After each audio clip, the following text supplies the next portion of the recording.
ಸಾಯಿರಾಮ್. ಆತ್ಮೀಯ ವೀಕ್ಷಕ ಬಾಂಧವರಿಗೆಲ್ಲ ಇವತ್ತಿನ ಜೀವನಾಮೃತ ಕಾರ್ಯಕ್ರಮಕ್ಕೆ ಸ್ವಾಗತ ಸುಸ್ವಾಗತ. ವೀಕ್ಷಕರೇ, ಕಳೆದ 2 ಸಂಚಿಕೆಯಿಂದ ನಾನು ಗರ್ಭಿಣಿ ಸ್ತ್ರೀಯರಿಗೆ ಆಗುವಂಥ ಬಾಲಾರಿಷ್ಟ ದೋಷದ ಬಗ್ಗೆ ತಿಳಿಸ್ತಾ ಬರ್ತಾ ಇದ್ದೀನಿ. ಒಂದು ಹೆಂಗಸು ಗರ್ಭಿಣಿಯಾಗಿ ಮೊದಲನೇ ತಿಂಗಳ ಕಾಲಿಟ್ಟಾಗ ಆಕೆಗೆ ಮೈಮೆಲ್ಲ ಬೆವರುತ್ತೆ, ವಾಂತಿ ಆಗತ್ತೆ, ವಿಪರೀತ ಸುಸ್ತು ಸಂಕಟ ಎಲ್ಲ ಶುರುವಾಗತ್ತೆ, ಹೊಟ್ಟೆ ನೋವೆಲ್ಲ ಬರುತ್ತೆ. ಯಾಕೆ ಬರುತ್ತೆ ಅಂದರೆ ಶ್ರೀಮುಖಿ ಅನ್ನೋ ಒಂದು ದೇವತೆ ಕನೆಕ್ಟ್ ಆಗ್ತಾಳೆ 1ನೇ ತಿಂಗಳಲ್ಲಿ ಆ ಗರ್ಭಿಣಿ ಸ್ತ್ರೀಗೆ. ಏನಕ್ಕೆ ಶ್ರೀಮುಖಿ ಬಂದು ಈ ಥರ ತೊಂದರೆ ಕೊಡ್ತಾರೆ ಗರ್ಭಿಣಿ ಸ್ತ್ರೀಗೆ? ಪೂರ್ವಜನ್ಮದ ಕರ್ಮ. ಹಾಗಾದರೆ ಪೂರ್ವಜನ್ಮದ ಕರ್ಮಗಳೇನಿತ್ತು ಅದನ್ನು ಪರಿಹಾರ ಮಾಡ್ಕೊಳ್ಬೇಕಾದ್ರೆ ಏನು ಮಂತ್ರ, ಏನು ತಂತ್ರ ಮಾಡಬೇಕು ಅಂತ ಮೊದಲನೇ ತಿಂಗಳ ಗರ್ಭಿಣಿ ಬಗ್ಗೆ ಹೇಳಿದ್ದೆ ಮೊನ್ನೆ ಎಪಿಸೋಡ್ನಲ್ಲಿ. ನಿನ್ನೆಯ ಎಪಿಸೋಡ್ನಲ್ಲಿ 2ನೇ ತಿಂಗಳ ಗರ್ಭಿಣಿ, 2ನೇ ತಿಂಗಳಾಗಿರೋ ಗರ್ಭಿಣಿ ಸ್ತ್ರೀಗೆ ಜಿನಿಯೇ ಅನ್ನೋ ಒಂದು ದೇವತೆ ಕನೆಕ್ಟ್ ಆಗ್ತಾಳೆ, ಅವಳನ್ನ ಆವರಿಸ್ಕೋತಾಳೆ. ಗರ್ಭಿಣಿ ಸ್ತ್ರೀಗೆ ಹೊಟ್ಟೆ ನೋವು, ಕಾಲು ಪಾದ ಬೆವರೋದು, ತೇಗೋದು, ಕಣ್ಮಂಜಾಗೋದು, ಈ ಥರದ್ದೆಲ್ಲ ಸಿಂಪ್ಟಮ್ಸ್ನನ್ನು 2ನೇ ತಿಂಗಳಲ್ಲಿ ಕೊಡ್ತಾಳೆ. ಯಾಕೆ ಈ ಸಿಂಪ್ಟಮ್ಸ್, ಈ ಬಾಧೆಗಳು ನರಳ್ತಾಳೆ ಅಂದರೆ ಪೂರ್ವಜನ್ಮದ ಕರ್ಮದ ಬಗ್ಗೆ ಹೇಳಿದ್ದೆ. ಆ ಕರ್ಮವನ್ನೇ ಅನುಭವಿಸೋಕ್ಕೆ ಈ 2ನೇ ತಿಂಗಳ ಗರ್ಭಿಣಿಯಾಗಿದ್ದಾರೆ. ಅದಕ್ಕೆ ಅಧಿದೇವತೆ ಯಾರು? ಜಿನಿಯೇ. ಹಾಗಾದರೆ ಏನು ತಂತ್ರ ಮಾಡಬೇಕು ಆ ದೇವಿ ಶಾಂತಿ ಆಗಬೇಕು ಅಂದರೆ? ಜನ್ಮದ ಕರ್ಮ ಕಂಪ್ಲೀಟಾಗಿ 0 ಆಗಬೇಕು, ಎರೇಸ್ ಆಗಬೇಕು, ಅಳಿಸ್ಬೇಕು ಅಂದರೆ ಏನು ತಂತ್ರ, ಏನು ಮಂತ್ರ ಮಾಡಬೇಕು ಅನ್ನೋ ಒಂದು ವಿಚಾರನ ನಾನು ನಿನ್ನೆ ಸಂಚಿಕೆ ತಿಳಿಸ್ಕೊಟ್ಟಿದ್ದೆ. ಇವತ್ತು ಯಾರ್ಯಾರು 3 ತಿಂಗಳು ಗರ್ಭಿಣಿಯಾಗಿದ್ದಾರೋ, 3ನೇ ತಿಂಗಳಲ್ಲಿ ನಡೀತಿರೋಂಥ ಗರ್ಭಿಣಿಯರು, ಅವರು ಇದನ್ನು ಗಮನ ಇಟ್ಟು ಕೇಳಬೇಕು. 3ನೇ ತಿಂಗಳಿಗೆ ಗರ್ಭಿಣಿ ಕಾಲಿಟ್ಟಾಗ ಕೆಲವರಿಗೆ ಭಯ ಆಗತ್ತೆ. ಯಾಕೆಂದರೆ 3ನೇ ತಿಂಗಳಲ್ಲೇ ಮಗುವಿನ ಶರೀರ ಉತ್ಪತ್ತಿ ಆಗೋದು. ಕೆಲವರಿಗೆ ಮೊದಲನೇ ತಿಂಗಳಲ್ಲೇ ಅಬೋರ್ಷನ್ ಆಯಿತು, ಗರ್ಭಪಾತ ಆಯಿತು. ಕೆಲವರಿಗೆ 3ನೇ ತಿಂಗಳಲ್ಲೇ ಗರ್ಭಪಾತ ಆಗುತ್ತೆ.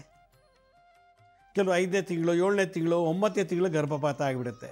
ಕೆಲವು ಟೈಮಿಗೆ ತಾಯಿ ಮಗು ಎರಡೂ ಸತ್ತೋಗ್ಬಿಡ್ತಾರೆ. ಯಾಕೆಂದರೆ ಪೂರ್ವಜನ್ಮದ ಕರ್ಮ.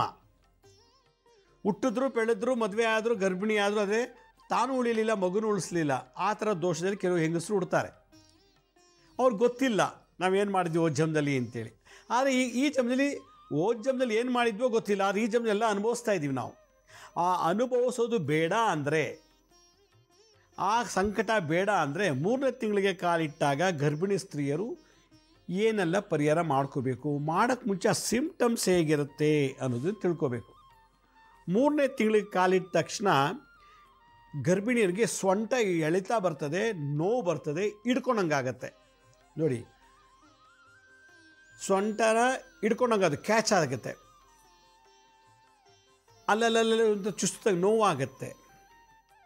ಸೊಂಟ ಹಿಡ್ಕೊಳ್ಳೋದು, ಸೊಂಟ ನೋವಾಗೋದು, ಸೊಂಟ ಎಳೆತ ಯಾರೋ ಹಿಂಗೆ ಹಿಡ್ಕೊಂಡು ಜಗ್ದಾಗತ್ತೆ. ಹೊಟ್ಟೆಲ್ಲ ಉರಿ, ಗ್ಯಾಸ್ಟ್ರಿಕ್ ಇರ್ಬೋದೇನೋ ಅಂತ ಅಂತೀವಿ, ಆದರೆ ಗ್ಯಾಸ್ ಟ್ರಬಲ್ ಇಲ್ಲ, ಗ್ಯಾಸ್ಟ್ರೆಟಿಕ್ಸ್ ಇಲ್ಲ. ಹೊಟ್ಟೆಲ್ಲ ಉರಿ, ಎಷ್ಟೇ ನೀರು ಕುಡಿದ್ರೂ ದಾಹ ನೀಗೋದಿಲ್ಲ. ಇದು 3ನೇ ತಿಂಗಳಲ್ಲಿ ನಡೆಯುವಂಥ ಸಿಂಪ್ಟಮ್ಸ್. ಇದು ಸಿಕ್ಕಾಬಟ್ಟೆ ದಾಹ. ಏನು ದಿನಕ್ಕೆ ಆಗಾಗ ನೀರು ಕುಡಿತಿರ್ತಾರೆ, ಆದರೂ ಎಷ್ಟು ನೀರು ಕುಡಿದ್ರೂ ಕೂಡ ದಾಹ ನೀಗ್ತಾ ಇಲ್ಲ, ದಾಹ ಪರಿಹಾರ ಆಗ್ತಿಲ್ಲ. ಹೊಟ್ಟೆಲೆಲ್ಲ ಉರಿ, ಬೆಂಕಿ. ನಾವು ಹೇಗೆ ದೋಸೆನೋ ಚಪಾತಿನೋ ಇದ್ರ ಮೇಲೆ ಹಾಕ್ದಾಗ ಹೇಗೆ ಉರಿತದೋ,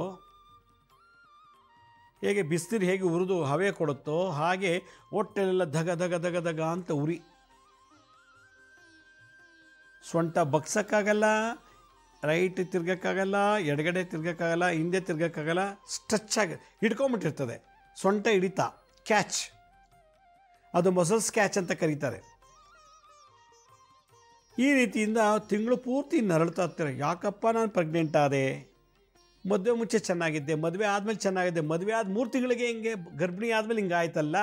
1ನೇ ತಿಂಗಳು ಎಸ್ಕೇಪು, 2ನೇ ತಿಂಗಳು ಎಸ್ಕೇಪು, 3ನೇ ತಿಂಗಳು ಸಿಕ್ಕಾಕೊಂಡ್ಬಿಡ್ತಾರೆ ಕೆಲವರು ಈ ಥರ ನೋವಿಗೆ. ಕೆಲವು 10 ತಿಂಗಳು ನರಳ್ತಾರೆ. ಅಂಥ ಮಹಾಪಾಪ ಮಾಡಿರ್ತಾರೋ ಜನ್ಮದಲ್ಲಿ. ಕಾಯ್ತಾ ಇರ್ತಾರೆ ಕರ್ಮ, ಇವ್ರು ಪ್ರೆಗ್ನೆಂಟ್ ಆಗಲಿ, ಗರ್ಭಿಣಿ ಆಗಲಿ ಅಂತೇಳಿ.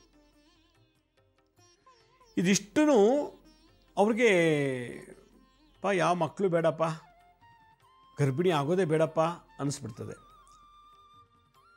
ನೀರು ಚೆನ್ನಾಗಿ ಕುಡಿತಾನೆ ಇರ್ತಾರೆ, ದಾಹ ಮಾತ್ರ ನೀಗಿಲ್ಲ. ಆಗಾಗ ಹೋಗಿ ಮಲ ಮೂತ್ರ ವಿಸರ್ಜನೆ ಮಾಡ್ತಿರ್ತಾರೆ. ಅದು ಮೂತ್ರ ಕರೆಕ್ಟಾಗಿ ಒಂದೇ ಸಲ ಹೋಗಲ್ಲ, ಸ್ವಲ್ಪನೇ ರಿಸಸ್ ಮಾಡ್ತಾರೆ. ಅವ್ರಿಗೆ ಅಂದ್ಕೊಂಡ್ಬಿಟ್ಟಿದೆ ನನಗೆ ಯೂರಿನ್ ಇನ್ಫೆಕ್ಷನ್ ಆಗಿರ್ಬೋದು ಅಂತೇಳಿ. ಹೀಗೆ ಅತಿಯಾದ ದಾಹ, ಸೊಂಟ ನೋವು, ಹೊಟ್ಟೆ ಉರಿ, ಕೂದಲು ಉದುರುತ್ತದೆ ಆಗಾಗ, ಏರ್ ಫಾಲಿಂಗ್, ತಲೆ ಬಾಚಿದ್ರೆ ಸಾಕು, ಏನು ಗರ್ಭಿಣಿ ಆದಮೇಲೆ ನಂಗೆ ಇಷ್ಟೊಂದು ಏರ್ ಕೂದಲು ಉದುರುತ್ತಾ ಇದೆಯಲ್ಲ, ಅದಕ್ಕೆ ಮತ್ತೆ ಎಷ್ಟು ಚೆನ್ನಾಗಿದೆ ಅನ್ನೋ ಒಂದು ಚಿಂತೆ ಶುರುವಾಗತ್ತೆ. ರಾತ್ರಿ ಹೊತ್ತು ಮಲಗಿದ್ದಾಗ ಎದ್ದು ಕೂತ್ಕೊಳ್ಳೋದು ಏನಿರಲ್ಲ, ಸುಮ್ಮನೆ ಮಲಗೋದು, ಎದ್ದು ಕೂತ್ಕೊಳ್ಳೋದು, ಮಲ್ಕೊಳ್ಳೋದು. ಪಕ್ಕದಲ್ಲಿ ಮಲಗಿದರೆ ಏನಾಗ್ತಿದೆ ನಿನಗೆ ಗೊತ್ತಿಲ್ಲ ರೀ, ಏನಾಗ್ತಿದೆಯೋ, ಎದ್ದೊಳ್ಬೇಕು ಅನಿಸುತ್ತೆ, ಸೊಂಟ ಎದ್ದು ಕೂತ್ಕೊಂಡ್ಮೇಲೆ ಸ್ವಲ್ಪ ರಿಲೀಫ್ ಅನಿಸುತ್ತೆ, ಪುನಃ ಮಲ್ಕೋತೀನಿ, ಮತ್ತು ನೋವು ಬರುತ್ತೆ, ಎದ್ದು ಕೂತ್ಕೋತೀನಿ, ಸ್ವಲ್ಪ ಮಲ್ಕೋತೀನಿ, ಮಲ್ಕೋತೀನಿ, ಅಷ್ಟು ಬೆಳಗ್ಗೆ ಆಗಿಬಿಟ್ಟಿರ್ತದೆ. ಅನಿದ್ರತೆ, ಇನ್ಸೋಮಿಯಾ, ನಿದ್ದೆ ಇಲ್ಲ ಸರಿಯಾಗಿ, 3 ತಿಂಗಳ ಗರ್ಭಿಣಿ ನಿದ್ದೆ ಮಾಡೋಕ್ಕೆ ಬಿಡ್ತಾ ಇಲ್ಲ. ಆಮೇಲೆ ಏನೋ ಶಬ್ದಗಳು ಕೇಳೋದು, ಏನೋ ಮಾತಾಡ್ದಂಗೆ ಯಾರೋ ಇಲ್ಲಿ ಕಿವಿಲಿ ಕೇಳ್ದಂಗೆ ಆಗುತ್ತೆ. ಸ್ಕಿಜೋಫ್ರೆನಿಯಾ ಅಲ್ಲ, ಅದೊಂದು ಕಾಯಿಲೆ. ಸ್ಕಿಜೋಫ್ರೆನಿಯಾ ಯಾರೋ ಓಡಾಡ್ದಂಗೆ ಆಗುತ್ತೆ, ಯಾರೋ ಕಿವಿ ಹತ್ರ ಮಾತಾಡ್ದಂಗೆ ಆಗುತ್ತೆ, ನನ್ನ ನೋಡಿ ನಗ್ತಾ ಇದ್ದಾರೆ, ನನ್ನ ನೋಡಿ ಮಾತಾಡ್ತಾರೆ ಅಂತ. ಅದು ಸಪ್ರೇಟ್ ಕಾಯಿಲೆ, ಅದು ಹೆಂಗಸಿಗೂ ಬರ್ಬೋದು, ಗಂಡಸಿಗೂ ಬರ್ಬೋದು. ಇದು 3 ತಿಂಗಳ ಗರ್ಭಿಣಿಗೆ ಕಿವಿಲಿ ಯಾರೋ ಪಿಸ್ಕೊಡ್ತಾಗೆ, ಏನೋ ಒಂದಿತ ಅನ್ಕಂಫರ್ಟ್ನೆಸ್ಸು, ಮಲಗಿರ್ತಾರೆ, ಯಾರೋ ಕಿವಿ ಹತ್ರ ಬಂದು ಮಾತಾಡ್ದಂಗೆ ಆಗುತ್ತೆ, ಎದ್ದು ಕೂತ್ಕೊಂಡ್ಬಿಡ್ತಾರೆ. ಈ ಕಡೆ ಮಲಗ್ತಾರೆ, ಕೈ ಇಟ್ಕೊಂಡು ಮಲ್ಕೊಂಡಿರ್ತಾರೆ, ಈ ಕಡೆ ಕಿವಿ ಹತ್ರ ಬಂದು ಯಾರೋ ಮಾತಾಡ್ದಂಗೆ ಆಗುತ್ತೆ, ಎದ್ದು ಕೂತ್ಕೊಂಡ್ಬಿಡ್ತಾರೆ. ಈ ಥರ 3ನೇ ತಿಂಗಳ ಗರ್ಭಿಣಿಲಿ ಇವೆಲ್ಲ ಲಕ್ಷಣಗಳು, ಸಿಂಪ್ಟಮ್ಸ್ ಇರ್ತದೆ. ಇದನ್ನೆಲ್ಲ ನೋಡಿದಾಗ ಮನೇಲಿ ಯಾಕೆ ಇವಳು ಹಿಂಗೆ ಆಡ್ತಾಳೆ, ನಾವು 5 ಜನ ಮಕ್ಕಳು ಜನ್ಮ ಕೊಟ್ಟಿದ್ದೀವಿ, ನಾವು 9 ಜನ ಮಕ್ಕಳು ಹೆತ್ತಿದ್ದೀವಿ, ನಮ್ಗೆ ಈ ಥರ ಯಾವತ್ತೂ ಅನುಭವಿಸಿಲ್ಲ, ನೀನು ಅನುಭವಿಸ್ತಿದೆಯಲ್ಲ ಅಂತಾರೆ. ಅವರು ಒಳ್ಳೆ ಪುಣ್ಯ ಮಾಡಿದ್ರು, ಅದಕ್ಕೆ ಗರ್ಭಿಣಿ ಆಗಿದಾಗ ಯಾವ ತೊಂದರೆ ಇಲ್ಲ, ಒಂದಾದ್ಮೇಲೆ ಮಕ್ಕಳಾಯ್ತು, ಅರ್ಧ ಡಜನ್ನು, 3/4 ಡಜನ್ ಮಕ್ಕಳು ಆಗಿರ್ತದೆ. ಇವ್ರು ರೋಜು ಏನೋ ಮಾಡಿ ಬಂದುಬಿಟ್ಟಿದ್ದಾರಲ್ಲ, ಈಗ ನಡೀತಾ ಇದೆ ಕರ್ಮ. ಆ ಕರ್ಮ ಅನುಭವಿಸೋವರೆಗೂ ಆಗಲ್ಲ, ಅನುಭವಿಸ್ಬೇಕು ಕರ್ಮನ. ಅನುಭವಿಸಿದಾಗ ನೆಕ್ಸ್ಟ್ ಬರ್ತಲ್ಲಿ ಈ ಕರ್ಮ ಅಲ್ಲಿಗೆ ಮುಂದಕ್ಕೆ ಹೋಗಲ್ಲ, ಇಲ್ಲೇ ಎಂಡ್ ಆಗಿಬಿಡ್ತದೆ. ನಾನು ಕರ್ಮನೇ ಅನುಭವಿಸ್ತೇನೆ, ಔಷಧಿ ತೊಗೊಂಬಿಡೋದು, ಇನ್ನೇನೋ ಮಾಡ್ಕೊಂಬಿಟ್ರೆ ಆ ಕರ್ಮ ಹಂಗೆ ಇರ್ತೇನೆ ನಮ್ಮ ಅಕೌಂಟಲ್ಲಿ. ನೆಕ್ಸ್ಟ್ ಬರ್ತು ಇನ್ನು ಯಾವ ದೇಶ ಯಾರ ಮನೇಲಿ ಎಲ್ಲಿ ಗೊತ್ತಿಲ್ಲ, ಆ ಕರ್ಮ ವಾಪಸ್ ಅಲ್ಲಿಗೆ ಬರುತ್ತೆ. ಎಲ್ಲಿವರೆಗೂ ಹಳೆ ಕರ್ಮ ಝೀರೋ ಆಗಲಿಲ್ಲ, ಎಲ್ಲಿವರೆಗೂ ಹಳೆ ಕರ್ಮ ಕಂಪ್ಲೀಟಾಗಿ ಎರೇಸ್ ಆಗಲಿಲ್ಲ, ಅಲ್ಲಿವರೆಗೂ ಮತ್ತೆ ಹುಡ್ತಾ ಇರ್ತೀವಿ. ಅದೇ ಪುನರಪಿ ಮರಣಂ ಪುನರಪಿ ಜನನಂ ಅಂತ ಹೇಳೋದು. ಹೀಗಾಗಿ ನಾವು 3ನೇ ತಿಂಗಳು ಗರ್ಭಿಣಿಯಾದಾಗ ಭಾಳ ಎಚ್ಚರಿಕೆ ನೋಡ್ಕೊಂಡು 1, 3, 5 1ನೇ ತಿಂಗಳು, 3ನೇ ತಿಂಗಳು, 5ನೇ ತಿಂಗಳು, 7ನೇ ತಿಂಗಳು, 9ನೇ ತಿಂಗಳಿಗೆ ಅಬಾರ್ಷನ್ ಆಗುತ್ತೆ, ಗರ್ಭಪಾತ ಆಗ್ತದೆ. ಇಲ್ಲ ತಾಯಿ ಸತ್ತೋಗ್ಬೋದು, ಇಲ್ಲ ಮಗು ಬದುಕ್ಬೋದು, ಇಲ್ಲ ಮಗು ಸತ್ತೋರೆ ತಾಯಿ ಬದುಕ್ಬೋದು, ತಾಯಿ ಮಗು ಇಬ್ಬರು ಸತ್ತೋಗ್ಬಿಡ್ತಾರೆ. ಯಾಕೆಂದರೆ ಅವ್ರ ಪೂರ್ವಜನ್ಮ ಕರ್ಮ ಹಂಗಿರ್ತದೆ. ಮಗು ಹೊಟ್ಟೆ ಒಳಗಿದ್ದಾಗಲೇ ತಂದೆಗೆ ಪ್ರಮೋಷನ್ ಸಿಗುತ್ತೆ, ಕೆಲಸ ಸಿಗುತ್ತೆ, ಸಂಬಳ ಜಾಸ್ತಿ ಆಯಿತು, ಕಾರ್ ತೊಗೊಂಡ, ಸೈಟ್ ತೊಗೊಂಡ, ಮಗು ಮನೆ ಕಟ್ತಾ ಎಲ್ಲ ಮಾಡ್ದ, ಜಮೀನು ಬಂತು, ಎಲ್ಲ ಬಂತು. ಮಗು ಹೊಟ್ಟೆಲಿದ್ದಾಗಲೇ ಮನೇಲಿ ಶುಭ ಕಾರ್ಯ, ಮದುವೆ, ಮುಂಜಿ, ನಾಮಕರಣಗಳೆಲ್ಲ ನಡೀತಾ ಇರ್ತದೆ. ಮಗು ಹೊಟ್ಟೆಲಿದ್ದಾಗೆ ತಂದೆ ಸತ್ತೋದ, ಕಾರ್ ಕಳ್ಕೊಂಡ್ರು, ಸೈಟ್ ಕಳ್ಕೊಂಡ್ರು, ಜಮೀನು ಕಳ್ಕೊಂಡ್ರು, ಕೋರ್ಟು, ಜೈಲು, ಪೊಲೀಸ್ ಸ್ಟೇಷನ್ಗೆಲ್ಲ ಹೋಗ್ಬಿಡ್ತಾರೆ. ಅದನ್ನು ಮಗು ಹೊಟ್ಟೆ ಒಳಗಿದ್ದಾಗಲೇ ಒಂಥರ ಶಕುನ ಕೊಡುತ್ತೆ, ಹೊರಗೆ ಹುಟ್ಟು ಬಂದ ಮೇಲೆ ಒಂಥರ ಇರ್ತದೆ. ಇದನ್ನೆಲ್ಲ ಇದಕ್ಕೆ ಗರ್ಭಿಣಿ ಬಾಲಗ್ರಹ ದೋಷ ಅಂತ ಕರೀತಾರೆ. ಯಾರು ಆ ದೇವತೆ 3ನೇ ತಿಂಗಳಲ್ಲಿ ಗರ್ಭಿಣಿ ಸ್ತ್ರೀಯನ್ನು ಅಟ್ಯಾಕ್ ಮಾಡೋರು ಯಾರು, ಈ ನೋವನ್ನು ಕೊಟ್ಟವಳಿಗೆ ತುಂಬ ಕಷ್ಟ ಅನುಭವಿಸೋ ಮಾಡೋದು ಯಾರು ಅಂದರೆ ಕುಂಭಕರ್ಣಿ ಅಂತೇಳಿ 3ನೇ ತಿಂಗಳಿಗೆ ಒಂದು ದೇವತೆ ಬರ್ತಾಳೆ, ಕುಂಭಕರ್ಣಿ ಅಂತೇಳಿ. ಆ ಕುಂಭಕರ್ಣಿ ಅನ್ನೋ ದೇವತೆ ಈ ಪ್ರೆಗ್ನೆಂಟ್ ಲೇಡಿ ಮೇಲೆ ಆವರಿಸ್ಕೊಂಡ್ಬಿಟ್ಟು ಈ ಥರದೆಲ್ಲ ತೊಂದರೆ ಕೊಡ್ತಾಳೆ. ಇಲ್ಲ ತಾಯಿ ಸತ್ತೋಗ್ಬೋದು, ಇಲ್ಲ ಮಗು ಗರ್ಭಪಾತ ಆಗ್ಬೋದು, ಆ ಥರ ಕೊಡ್ತಾರೆ. ಯಾತಕ್ಕೆ ನನಗೆ ಸೊಂಟ ನೋವು ಬಂತು ಅಂದರೆ ಪೂರ್ವ ಜನ್ಮದಲ್ಲಿ ಅವರು ಪಶು ಪಕ್ಷಿಗಳಿಗೆ ಹಿಂಸೆ ಕೊಟ್ಟಿದ್ರೆ ಈ ಜನ್ಮದಲ್ಲಿ ಸೊಂಟ ನೋವು ಬರುತ್ತೆ ಗರ್ಭಿಣಿಯಾದಾಗ. ಅತ್ತೆ ಮಾವದಿಯವ್ರನ್ನ ಗೋಳಿಕೊಂಡ್ರೆ, ಅತ್ತೆ ಮಾವದಿಯವ್ರಿಗೆ ಏಕವಚನದಲ್ಲಿ ಬೈದರೆ, ಅತ್ತೆ ಮಾವ ಹೊಲಸು ಮಾತಾಡಿದರೆ, ಗಂಡನಿಗೆ ಹೊಲಸು ಮಾತಾಡಿದರೆ, ಅಕ್ಕ ತಂಗಿರು, ಗಂಡನ ಅಕ್ಕ ತಂಗಿರು ಅಥವಾ ಗಂಡನ ಅಣ್ಣ ತಮ್ಮಂದಿರು, ಹೀಗೆ ತಾನು ಸೊಸೆಯಾಗಿ ಹೋಗಿರ್ತಾಳಲ್ಲ ಓ ಜನ್ಮದಲ್ಲಿ, ಆ ಕುಟುಂಬಕ್ಕೆ ಗೌರವವನ್ನು ಹಾಳು ಮಾಡಿದರೆ, ಆ ಕುಟುಂಬದವ್ರ ಶಾಪ ಇತ್ತು ಅಂದರೆ ಈ ಜನ್ಮದಲ್ಲಿ ಅವ್ರಿಗೆ ಹೊಟ್ಟೆ ಉರಿಯೆಲ್ಲ ಶುರುವಾಗುತ್ತೆ, ಎಷ್ಟೇ ನೀರು ಕುಡಿದ್ರೂ ದಾಹ ನೀಗಲ್ಲ ಅಂತ ಹೇಳುತ್ತೆ. ಬರೀ ಕಾಯ ವಾಚ ಅಲ್ಲ, ಬರೀ ವಾಚ ಮಾತಿನಲ್ಲೇ ಕರ್ಮ ಕಟ್ಕೊಂಡ್ಬಿಟ್ಟಿರ್ತೀವಿ ಕೆಟ್ಟದೆಲ್ಲ ಮಾಡಿ, ಅದು ಪ್ರೆಗ್ನೆಂಟ್ ಆಗೋವ್ರಿಗೂ ಕಾಯ್ತಿರ್ತದೆ. ಈಗ 3ನೇ ತಿಂಗಳು ಬಂದಿದ್ದಾಳೆ, 3ನೇ ತಿಂಗಳು ಇದು ಕನೆಕ್ಟ್ ಆಗಿ ಈ ಹಿಂಸೆ ಕೊಡುತ್ತೆ. ಓ ಜನ್ಮದ ಕರ್ಮ ಎಲ್ಲ ಚಿತ್ರಗುಪ್ತನ ಲಾಕರಲ್ಲಿ ಇರ್ತದೆ, ಅವನ ಅಕೌಂಟಲ್ಲಿ. 3ನೇ ತಿಂಗಳು ಗರ್ಭಿಣಿ ಆದಾಗ ಒಂದೊಂದೇ ಆಗಿ ಒಂದು ಬಾಣ, ಮೊದಲನೇ ಬಾಣ ಬರುತ್ತೆ ಹೊಟ್ಟೆ ಉರಿ, 2ನೇ ಬಾಣ ದಾಹ, ಎಷ್ಟೇನು ಕುಡಿದ್ರೂ ದಾಹ ನೀಗಲ್ಲ, 3ನೇದು ಸೊಂಟ ನೋವು, ಕೂರಬಾರ್ದು, ನಿಲ್ಲಬಾರ್ದು, ಮಲಗಬಾರ್ದು, ಆ ಥರ ಪನಿಷ್ಮೆಂಟ್. ಯಾರು ಆ ಕುಂಭಕರ್ಣಿ ಅಂತ ಆ ಒಂದು ದೇವತೆ, 3ನೇ ತಿಂಗಳಿಗೆ ದೇವತೆ. ಆ ಕುಂಭಕರ್ಣಿಗೆ ಹೇಗೆ ನಾವು ಶಾಂತಿ ಮಾಡಬೇಕು? ಶಾಂತಿ ಮಾಡಿದ್ರೆ ಈ ದೋಷ ಎಲ್ಲ ಆ ಲಾಕರಲ್ಲಿ ಅಳಿಸೋಗುತ್ತೆ, ಇಲ್ಲ ಸುಟ್ಟು ಭಸ್ಮ ಆಗಿಬಿಡ್ತದೆ, ಆಗ ಫ್ರೀ ಆಗ್ತದೆ. ಎಷ್ಟೋ ಜನಕ್ಕೆ 3ನೇ ತಿಂಗಳು ಚೆನ್ನಾಗಿರ್ತಾರೆ, ಈ ದೋಷ ಎಲ್ಲ. ಹಾಗೆ ಓ ಜನ್ಮದವ್ರು ಚೆನ್ನಾಗಿ ಪುಣ್ಯ ಮಾಡಿದರು, ಈ ಜನ್ಮಕ್ಕೆ ಗರ್ಭಿಣಿ ಇದ್ದಾಗ ಯಾವುದೇ ತೊಂದರೆ ಇಲ್ಲದೆ ಆರಾಮಾಗಿ ಡೆಲಿವರಿ ಆಗಿಬಿಡ್ತದೆ. ಓ ಜನ್ಮದ ಕರ್ಮಕ್ಕೆ ಗರ್ಭಿಣಿ ಆದಾಗ ಭಾಳಷ್ಟು ರೋಗ ಬಾಧೆ ಏನೇನೋ ತೊಂದರೆಗಳಾಗ್ತದೆ. ಆದ್ದರಿಂದ ಈ ಕುಂಭಕರ್ಣಿ ಅನ್ನೋ ದೇವ್ರಿಗೆ ಯಾವ ರೀತಿ ಮಾಡಬೇಕು? ತಂತ್ರ ಏನಪ್ಪ ಅಂತಂದರೆ, ಮೊಸರನ್ನ ತೊಗೋಬೇಕು, ಅನ್ನ ತೊಗೊಳ್ಳಿ, ಮೊಸರು ಬೇಡ ಬಿಡಿ, ಅನ್ನನೇ ತೊಗೊಳ್ಳಿ, ಅನ್ನ ಚಂದ್ರ, ಮೊಸರು ಬೇಡ, ವೈಟ್ ರೈಸ್ ತೊಗೊಳ್ಳಿ, ಅನ್ನ, ಹಾಲು, ಅದಕ್ಕೊಂದು ಸ್ವಲ್ಪ ತುಪ್ಪ ಹಾಕಿ ಒಂದು ಬಟ್ಲಲ್ಲಿಡಿ. ಒಂದು ಅನ್ನ ತೊಗೊಳ್ಳಿ, ಹಾಲು ಹಾಕಿ ತುಪ್ಪ ಹಾಕಿ ಒಂದು ಬಟ್ಲಲ್ಲಿ ಇಟ್ಬಿಡಿ. ಇದು ಕುಂಭಕರ್ಣಿಗೆ ಮಾಡುವಂಥ ಶಾಂತಿ ಪ್ರಯೋಗ, ತಂತ್ರ ಪ್ರಯೋಗ.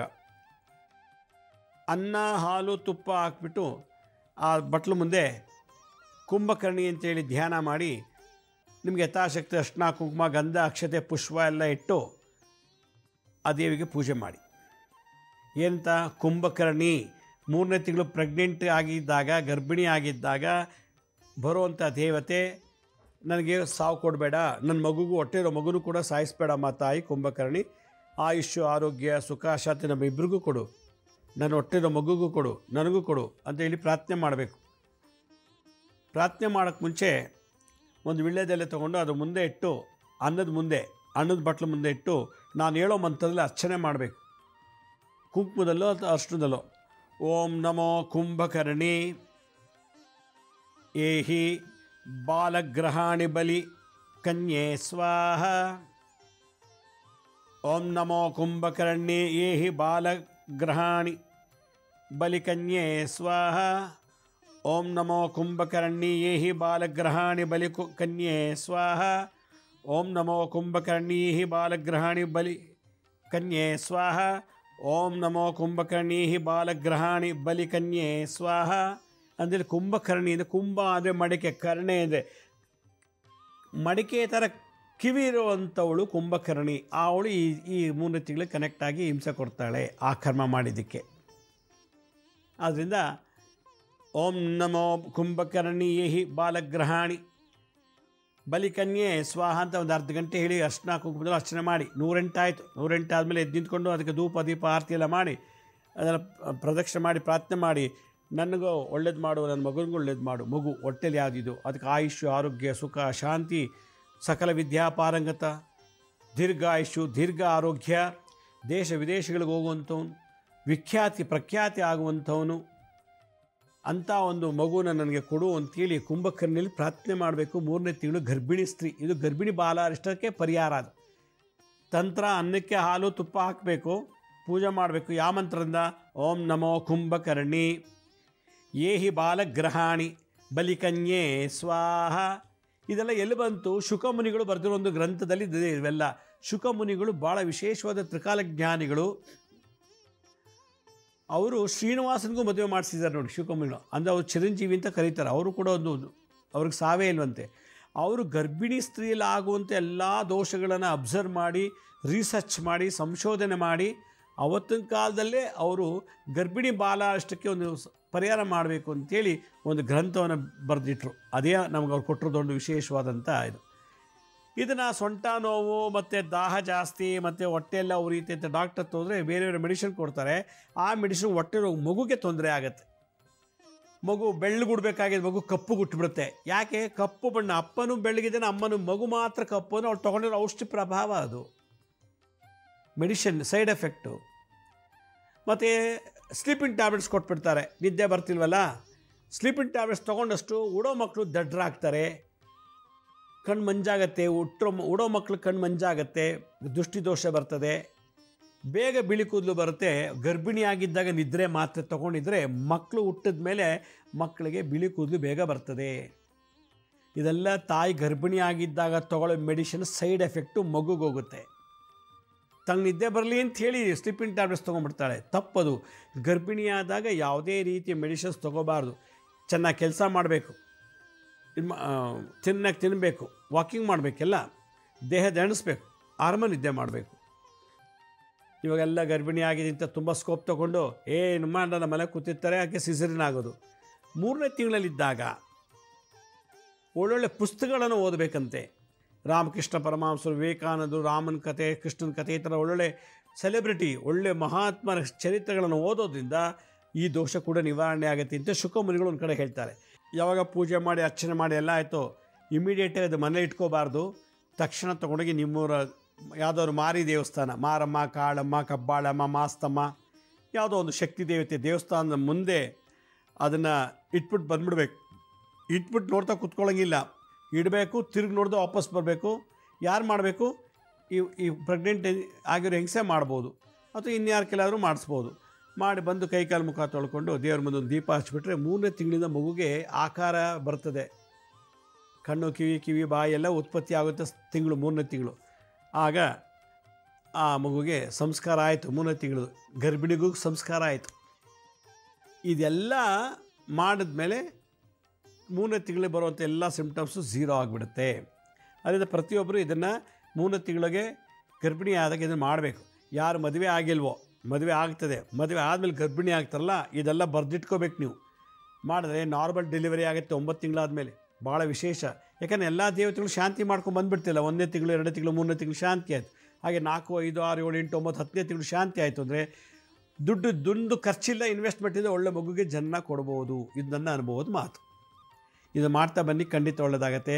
ವೀಕ್ಷಕರ ಒಂದು ಅನೌನ್ಸ್ಮೆಂಟು, ನಾನು ಇದೇ ತಿಂಗಳು 22, 23ನೇ ತಾರೀಕು ಅಂದರೆ ಶನಿವಾರ ಭಾನುವಾರ ಮೈಸೂರಿನಲ್ಲಿ ಒಂದು ವರ್ಕ್ಶಾಪ್ ಮಾಡ್ತಾಯಿದ್ದೀನಿ. ಒಂದು ಕ್ರಿಯೆ ಒಂದು ವಿದ್ಯೆ ಕಲಿಸ್ತಾ ಇದ್ದೀನಿ. ಏನಪ್ಪ ಅಂದರೆ ನರಸಿಂಹ ಕ್ರಿಯೆ ಅಂತೇಳಿ, ನರಸಿಂಹದೇವರ ಕ್ರಿಯೆ. ಇಡೀ ಜಗತ್ತಿನಲ್ಲೇ ಇದೊಂದು ವಿಶೇಷವಾದದ್ದು. ಇದು ಫಸ್ಟ್ ಟೈಮ್ ನಾನು ಎಲ್ಲ ಹೇಳ್ಕೊಡ್ತಾ ಇದ್ದೀನಿ. ಈ ವಿದ್ಯೆ ಎಷ್ಟೋ ಜನಕ್ಕೆ ಗೊತ್ತಿಲ್ಲ. ಈ ನರಸಿಂಹ ಕ್ರಿಯೆ ಅನ್ನೋದು 1 ದಿನದ ವರ್ಕ್ಶಾಪು. ಬೆಳಗ್ಗೆ 10ರಿಂದ ಸಂಜೆ 6 ಗಂಟೆ ತನಕ 10 ನಿಮಿಷ ಕೂತ್ಕೊಂಡು ಪ್ರತಿನಿತ್ಯ ಚೇರ್ಮನ್ ಮಾಡುವಂಥ ಕ್ರಿಯೆ. ಮನೇಲಿ ಕುರ್ಚಿ ಮೇಲೋ ಮಂಚದ ಮೇಲೋ ಕೂತ್ಕೊಂಡು ಮಾಡುವಂಥ ಒಂದು ಕ್ರಿಯೆ. 10 ನಿಮಿಷ ಸಾಕು ದಿನಕ್ಕೆ. ಆ ವಿದ್ಯೆ ನಾನು ಕಲಿಸ್ತೀನಿ. ಏನು ಪ್ರಯೋಜನ ಇದು ಕಲಿಯೋದ್ರಿಂದ ಅಂದರೆ ಬ್ರೈನಿಗೆ ಸಂಬಂಧಪಟ್ಟಂತೆ ಎಲ್ಲ ಕಾರ್ಯಗಳು ನಿವಾರಣೆ ಆಗುತ್ತೆ. ಬ್ರೈನ್ ಟ್ಯೂಮರ್, ಬ್ರೈನಲ್ಲಿ ಕ್ಷಯ ಇದ್ದರೆ, ಬ್ರೈನ್ ರಕ್ತ ಕಟ್ಕೊಂಡಿದ್ರೆ, ತಲೆನೋವು, ಹುಚ್ಚುಚ್ಚಾಗಿ ಮಾತಾಡೋದು, ಸ್ಕಿಜೋಫರ್ನಿಯಾ, ಹಿಸ್ಟೀರಿಯಾ, ಡೆಮೆನ್ಷಿಯಾ, ಅಲ್ಝೀಮಿರಿಯಾ, ಆಂಗ್ಸೈಟಿ ಡಿಸಾರ್ಡರು, ಹೀಗೆ ಮಾನಸಿಕ ರೋಗಗಳು, ಕಣ್ಣಲ್ಲಿ ಏನಾದರೂ ದೋಷಗಳಿತ್ತು ಅಂದರೆ ಸಾಯೋ ತನಕ ದೋಷ ಬರೋದಿಲ್ಲ, ಕುರುಡರಾಗೋಲ್ಲ. ಕಿವಿಲಿ ಏನಾದ್ರು ದೋಷ ಇದ್ದರೆ, ಮೂಗಲ್ಲಿ ದೋಷ ಇದ್ದರೆ, ತುಟಿಲಿ ಆಗಾಗ ಹುಣ್ಣಾಗ್ತದೆ, ನಾಲ್ಗೆಲಿ ದೋಷ ಇದ್ದರೆ, ಗಂಟ್ಲು, ಹಲ್ಲಲ್ಲಿ ಏನೇನೋ ದೋಷಗಳಿರ್ತವೆ. ವಯಸ್ಸು 70, 80, 90 ವರ್ಷ ಆದರೂ ಕೂಡ ಹಲ್ಲಲ್ಲಿ ದೋಷ ಬರೋದಿಲ್ಲ. ಆ ಥರದ ಕ್ರಿಯೆ ಇಲ್ಲಿ ನಡೀತದೆ. ಅದಾದಮೇಲೆ ಗಂಟ್ಲು, ಥೈರಾಯ್ಡು, ಪ್ಯಾರಾಥೈರಾಯ್ಡು, ಬ್ರಾಂಕ್ಯಾಟಿಕ್ಸು, ಅಸ್ತಮಾ, ಅಲರ್ಜಿ, ಲಂಗ್ಸ್ಗೆ ಕ್ಯಾನ್ಸರು, ಬ್ರೆಸ್ಟ್ ಕ್ಯಾನ್ಸರು, ಹಾರ್ಟಿಗೆ ಸಂಬಂಧಪಟ್ಟಂತೆ ಎಲ್ಲ ಕಾಯಿಲೆಗಳು, ಹೊಟ್ಟೆಗೆ ಸಂಬಂಧಪಟ್ಟಂಥದ್ದು ಅಲ್ಸರು, ಜಾಂಡೀಸು, ಅದರಲ್ಲೂ ಡಯಾಬಿಟಿಸು, ಬಿ ಪಿ ಎಲ್ಲ ನಾರ್ಮಲ್ ಆಗಿಬಿಡ್ತದೆ. Diabetes, B P, gas trouble complete 2-3 ದಿನದಲ್ಲೇ ನಾರ್ಮಲ್ ಆಗಿಬಿಡ್ತದೆ. ಸೆಕ್ಸ್ಗೆ ಸಂಬಂಧಪಟ್ಟಂಥ ದೋಷಗಳು, ಮಕ್ಕಳಾಗಿಲ್ಲ, ಬಂಜೆತನ, ನಪುಂಸಕತೆ, ಶರೀರ ಎಲ್ಲೇ ಏನೇ ಪ್ರಾಬ್ಲಮ್ ಇದ್ದರೂ, ಕ್ಯಾನ್ಸರು, ಲಕ್ವಾ, ಇದೆಲ್ಲ ಔಷಧಿ ಇಲ್ಲದೇ ದಿನ 10 ನಿಮಿಷ ಕೂತ್ಕೊಂಡು ಮಾಡ್ತಾ ಬಂದರೆ ವಾರ 15 ದಿವಸಕ್ಕೆ ಎಲ್ಲ ರಿಸಲ್ಟ್ ಕೊಡುತ್ತೆ. ಅಂಥ ವಿಶೇಷವಾದಂಥ ಕ್ರಿಯೆ ವಿದ್ಯೆ ನಾನು ವೈಜ್ಞಾನಿಕವಾಗಿ ಹೇಳ್ಕೊಡ್ತಾ ಇದ್ದೀನಿ. ಇದು ಸಾವಿರಾರು ವರ್ಷ ನರಸಿಂಹ ಅವತಾರ ಆದಾಗ ಆದಂಥದ್ದು. ಆ ವಿದ್ಯೆಯನ್ನು ನಾನು ಇವತ್ತು ಜಗತ್ತಿಗೆ ಇಂಟ್ರೊಡ್ಯೂಸ್ ಮಾಡ್ತಾ ಇದ್ದೀನಿ. ಇದು ಭಾಳ ವಿಶೇಷವಾದ ವಿದ್ಯೆ. ಸರ್ವರೋಗಕ್ಕೂ ಮದ್ದು ಇದು. ಔಷಧಿ ಇಲ್ಲದೇ ಬದುಕುವಂಥದ್ದು. ಇದನ್ನು ಕಲಿಬೇಕು ಅನ್ನೋದಾಗಿದ್ದರೆ 1 ದಿನದ ವರ್ಕ್ಶಾಪ್ ಬೆಳಗ್ಗೆ 10ರಿಂದ ಸಂಜೆ 6 ಗಂಟೆ ತನಕ 22ನೇ ತಾರೀಕು ಅಥವಾ 21ನೇ ತಾರೀಕು, 22, 23 2 ದಿನ ಮೈಸೂರಲ್ಲಿ ಮಾಡ್ತಾಯಿದ್ದೀವಿ. 54 ಜನ ಒಂದು ಬ್ಯಾಚಿಗೆ ನಾವು ತೊಗೊಳ್ಳೋದು. ಆಸಕ್ತಿ ಇರೋರು ಈ ಸ್ಕ್ರೀನ್ ಮೇಲೆ ತೋರಿಸ್ತಾ ಇದ್ದೀವಿ ನೋಡಿ ನಂಬರು, ಹಾಗೆ ನರಸಿಂಹಕ್ರಿಯೆದು, ಅಲ್ಲಿಗೆ ಫೋನ್ ಮಾಡಿ ರಿಜಿಸ್ಟರ್ ಮಾಡ್ಕೋಬೇಕು. ನೀವು ಕೊಡೋ ಈ ದುಡ್ಡು ನಮ್ಮ ಪಾಂಡುರಂಗ ದೇವಸ್ಥಾನ ಜೀರ್ಣೋದ್ಧಾರಕ್ಕೆ, ಉಚಿತ ಅನಾಥಾಶ್ರಮ, ಉಚಿತ ವೃದ್ಧಾಶ್ರಮಕ್ಕೆ, ಉಚಿತ ಗುರುಕುಲಕ್ಕೆ ನಾವು ಉಪಯೋಗಿಸ್ತೀವಿ. ಆದ್ದರಿಂದ ನೀವು ಈ ಒಂದು ಕಾಣಿಕೆ, ನರಸಿಂಹಕ್ರಿಯೆ ಬರುವಂಥ ಕಾಣಿಕೆ ದುಡ್ಡು ನಮ್ಮ ದೇವಸ್ಥಾನ ಅಭಿವೃದ್ಧಿ, ಆಶ್ರಮ ಅಭಿವೃದ್ಧಿಗೆ ಉಪಯೋಗಿಸ್ತೀವಿ. ಇದೆಲ್ಲ ಡೀಟೇಲ್ಸು ನೀವು ಅಲ್ಲಿ ಫಿಲ್ ಮಾಡುವಾಗಲೇ ಅದರಲ್ಲಿ ಇರ್ತದೆ. ಅದರಿಂದ ಆಸಕ್ತಿ ಇರೋರು ಇದನ್ನು ಕಲಿಬೇಕು. ನಾವು 80, 90, 60 ವರ್ಷ ವಯಸ್ಸಾದರೂ ಕೂಡ ಇನ್ನೂ ಹೆಂಗಾಗಿ, ಇನ್ನೂ ಯುವತಿಯಾಗಿ, ಯುವಕನ ಥರ ಕಾಣಬೇಕು. ಯೂತ್ಫುಲ್ನೆಸ್ ಅಂತಾರೆ, ಆ ಯುವಕತ್ವ, ಆ ಒಂದು 60 ವರ್ಷ ವಯಸ್ಸಾದರೂ ಒಳ್ಳೆ 20, 35 ವರ್ಷದ ಥರ ಕಾಣ್ತೀವಿ. ಆ ಥರ ಇರುವಂಥ ವಿದ್ಯೆ ಇದು. ಇದರಲ್ಲಿ 12 ನರಸಿಂಹರದ ಮಂತ್ರೋಪದೇಶ ಆಗುತ್ತೆ. 12 ನರಸಿಂಹರದ ಮಂತ್ರೋಪದೇಶ ಭಾಳ ವಿಶೇಷವಾದದ್ದು. ಮತ್ತು ಹಾರ್ಟುಗೆ ವಿಶೇಷವಾಗಿ 100 ವರ್ಷ ಹಾರ್ಟ್ ಬದುಕಬೇಕು ಅನ್ನೋದಾಗಿದ್ದರೆ ಈ ಕ್ರಿಯೆ ಮಾಡಬೇಕು. ಅದು ರೊಮಟೆಡ್ ಆರ್ಥರೈಟಿಸು, ಚೆಸ್ಟ್ ಪೇನು, ಹಾರ್ಟಿಗೆ ಸಂಬಂಧಪಟ್ಟಂತೆ ಏನೇ ದೋಷ ಇರಲಿ, ಕಿಡ್ನಿ, ಲಿವರಲ್ಲಿ ದೋಷ, ಜಾಂಡೀಸ್ ಬರ್ತದೆ, ಗಾಲ್ ಬ್ಯಾಡಲ್ ಸ್ಟೋನು, ಕಿಡ್ನಿ ಸ್ಟೋನ್, ಇದೆಲ್ಲ ತೆಗೀತೆ ನರಸಿಂಹಕ್ರಿಯೆ. ಅದರಿಂದ ಈ ಒಂದು ವಿದ್ಯೆ ನಾನು ಕಲಿಸ್ತಾ ಇದ್ದೀನಿ. ಆಸಕ್ತಿ ಇರೋರು ನಮ್ಮ ಸ್ಕ್ರೀನ್ ಮೇಲೆ ತೋರಿಸ್ತಾ ಇರೋ ಇದಕ್ಕೆ ನೀವು ಎನ್ರೋಲ್ ಮಾಡ್ಕೋಬೇಕು. ಎಲ್ಲ ಪ್ರೊಸೀಜರ್ ಅವ್ರು ಹೇಳ್ತಾರೆ, ಮತ್ತು ಹೇಗೆ ಬರಬೇಕು, ಹೇಗೆ ಮಾಡೋದು ಅಂತೆಲ್ಲ ನಿಮಗೆ ಇನ್ಫಾರ್ಮೇಷನ್ ಕೊಡ್ತಾರೆ ಒಂದು ಸಲ ರಿಜಿಸ್ಟರ್ ಆದಮೇಲೆ. ಈ ಒಂದು ಕೋರ್ಸ್ಗೆ ಇಷ್ಟ ಆಗಿರೋ ಜಾಯ್ನ್ ಆಗಿ ಅಂತ ಹೇಳ್ತಾ, ನಮ್ಮ ಹಳೆ ಸಂಚಿಕೆ ನೋಡೋಕ್ಕಾಗಿಲ್ವೋ ನಮ್ಮ ಶಿರಡಿ ಸಾಯಿ ಭಿಕ್ಷಾ ಕೇಂದ್ರ ಮತ್ತು ಹೆಲ್ತ್ ಸೈನ್ಸ್ ಅಂತ 2 ಯೂಟ್ಯೂಬ್ ಚಾನಲ್ ಇದೆ. ಇನ್ನೊಂದು SSBK ಜ್ಞಾನೋದಯ ಅಂತ ಒಂದು ಮ್ಯೂಸಿಕ್ ಚಾನಲ್ ಇದೆ. 3ಕ್ಕೂ ಸಬ್ಸ್ಕ್ರೈಬ್ ಮಾಡ್ಕೊಳ್ಳಿ. ಪಕ್ಕದ ಬೆಲ್ ಬಟನ್ ಪ್ರೆಸ್ ಮಾಡಿ. ನೋಡಾದ್ಮೇಲೆ ಲೈಕ್ ಅನ್ನೋ ಬಟನ್ ಪ್ರೆಸ್ ಮಾಡಿ. ನೀವು ನೋಡಾದ್ಮೇಲೆ ಆ ಲಿಂಕನ್ನು ನಿಮ್ಮ ಬಂಧು ಮಿತ್ರರಿಗೆ ವಾಟ್ಸಪ್ ಮುಖಾಂತರ, ಇಮೇಲ್ ಮುಖಾಂತರ ಶೇರ್ ಮಾಡಿ. ಗುರುಜಿ ಲಕ್ಷ್ಮೀ ಶ್ರೀನಿವಾಸ್ ಅಂತೇಳಿ ಫೇಸ್ಬುಕ್ಕು, ಇನ್ಸ್ಟಾಗ್ರಾಮು, ಟ್ವಿಟ್ಟರು, ಲಿಂಕ್ಡ್ಇನ್ನಲ್ಲಿ ಕೂಡ ನಾವು ಟೈಮ್ ಟು ಟೈಮ್ ಅಪ್ಲೋಡ್ ಮಾಡ್ತಿರ್ತೀವಿ. ಅಲ್ಲೂ ಕೂಡ ಭಾಳಷ್ಟು ಇನ್ಫಾರ್ಮೇಷನ್ ಸಿಗುತ್ತೆ. ಅಪಾಯಿಂಟ್ಮೆಂಟ್ಸ್ ಬೇಕಿದ್ದರು ನಾನು ಸ್ಕೀಮ್ ಮೇಲೆ ತೋರಿಸ್ತಾರೆ www.lakshmisrinivas.in ಅಂತ ನೀವೇ ಲಾಗಿನ್ ಆಗಿ ಯಾವ ಡೇಟು ಯಾವ ಟೈಮ್ಗೆ ನೀವೇ ಬುಕ್ ಮಾಡ್ಕೋಬೋದು. ಕೊನೆಯದಾಗಿ ನಾಳಿನ ಸಂಚಿಕೆಯಲ್ಲಿ 4ನೇ ತಿಂಗಳು ಗರ್ಭಿಣಿ ಸ್ತ್ರೀಗೆ ಏನೆಲ್ಲ ದೋಷಗಳು, ಸಮಸ್ಯೆಗಳು ಪೀಡಿಸುತ್ತೆ, ಕಾಡಿಸುತ್ತೆ, ಅದಕ್ಕೆ ಸಂಬಂಧಪಟ್ಟಂಥ ದೇವತೆ ಯಾರು, ಆ ದೇವತೆಗೆ ಮಂತ್ರತಂತ್ರ ಏನು ಮಾಡಬೇಕು ಅನ್ನೋದನ್ನು ನಾನು ನಾಳಿನ ಸಂಚಿಕೆಯಲ್ಲಿ ತಿಳಿಸ್ಕೊಡ್ತೀನಿ. ಅಲ್ಲಿವರೆಗೂ ನನ್ನ ನಮಸ್ಕಾರ. ಸಾಯಿರಾಮ್.